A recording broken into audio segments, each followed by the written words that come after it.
She's not busy. You're just not a priority. We have all been there.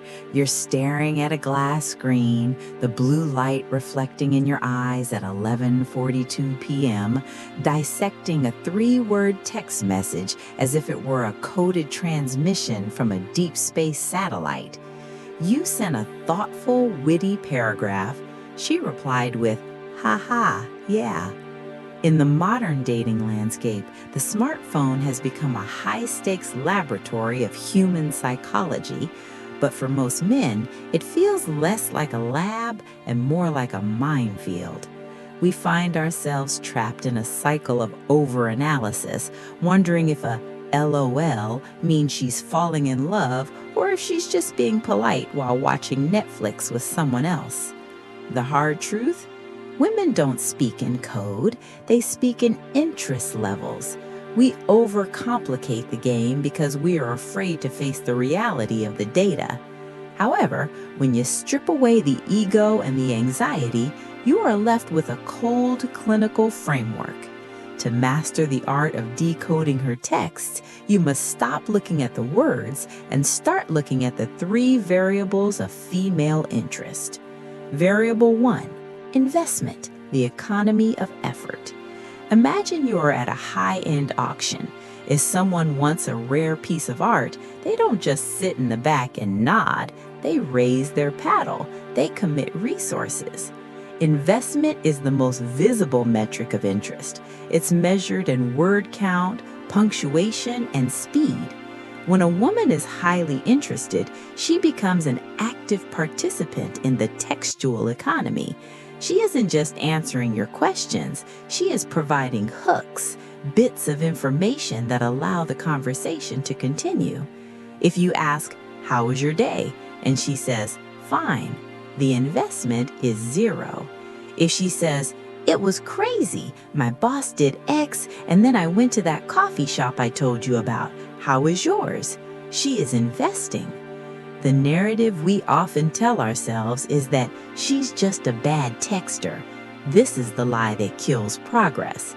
In 2026, no one is a bad texter for someone they actually want to see. High interest creates high effort. If you are the only one carrying the heavy lifting of the conversation, you aren't in a dialogue, you're giving a monologue to an audience that's already left the theater. Variable 2, response latency, the time value of you. There is a pervasive myth in the manosphere that if she takes 4 hours to reply, you must wait 8 hours to respond back. This is a defensive strategy born of insecurity. The real variable isn't how long she takes to reply, it's the consistency and the context of that delay. We must understand the difference between life latency and low interest latency. Life latency: she's a surgeon, a student in finals week, or a busy executive. The replies are delayed, but when they arrive, they are high investment. Low interest latency: the replies are delayed and low effort. The hard truth here is that we all have our phones within arm's reach 90% of the day. If she consistently takes 24 hours to send a 1-word reply, she isn't busy, she is subconsciously signaling that your presence in her notifications is a low priority event.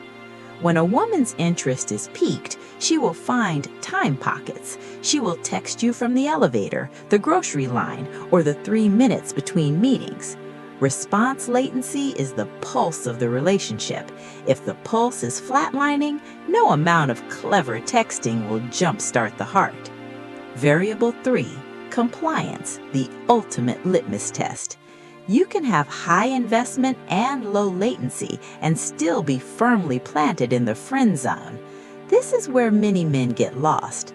They think because they've been texting for 3 weeks straight, they are winning. The third and most critical variable is compliance. This is her willingness to follow your lead. Does she agree to the date? Does she suggest an alternative time if she's busy? Does she engage with your playful teasing, or does she shut it down? A woman who is interested in you will make it easy for you to lead. If you suggest a drink on Thursday and she says, "I can't, I have yoga," and offers nothing else, compliance is 0. If she says, "I have yoga Thursday, but I'm totally free Saturday," that is high compliance. The narrative shift required here is moving from convincing to sorting. Stop trying to convince a low compliant woman to like you. Start sorting for the women who are eager to say yes. The hard truth, the mirror of interest.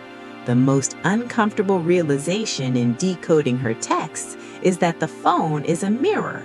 It reflects exactly how she feels about you without the polite social buffers of a face-to-face interaction. Men often seek a magic bullet text, a specific sequence of words that will flip a switch in a woman's brain. But if the 3 variables, investment, latency, and compliance, are trending downward, no alpha text will save you. The secret isn't in learning how to trick her into responding. It's in having the self-respect to recognize when the variables are low and the courage to walk away. When you stop chasing the why behind her silence, you gain the power of your own time. The most attractive thing a man can do is be observant enough to see the lack of interest and disciplined enough to stop rewarding it with his attention. Mastering the signal. Decoding her texts isn't about being a cynic, it's about being a realist. When you understand these 3 variables, you stop being a victim of ghosting and start being a student of human behavior. You begin to see the patterns. You stop overanalyzing the emojis and start measuring the energy.